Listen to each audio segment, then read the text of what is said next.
Starši, ki so vztrajno zavračali cepljenje proti ošpicam, mumpsu in rdečkam, ki je obvezno za vstop v vrtec, so k izbranemu pediatru kar naenkrat prišli z avstrijsko nalepko, da je bil njihov otrok cepljen čez mejo, je prvi poročal Dnevnik. Ta zdravnik nalepi nalepko v našo cepilno knjižico, se podpiše, da žig, da datum. Enako se dogaja tudi pri cepljenju proti davici, tetanusu, oslovskemu kašlju pa otroški paralizi, pripoveduje pediatrinja Alenka Rus, ki zdravi 3 paciente s takšno cepilno knjižico.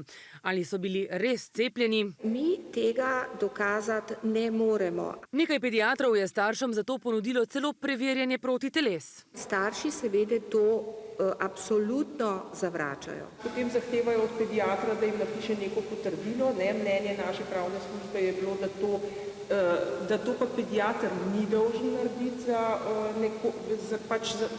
za cepljenje, ki ga ni sam opravil. Zdravniška zbornica trdi, da je avstrijskega zdravnika prijavila inšpektoratu, kjer o prijavi ne vedo nič. NIJZ pa je sum kaznivega dejanja policiji prijavil včeraj.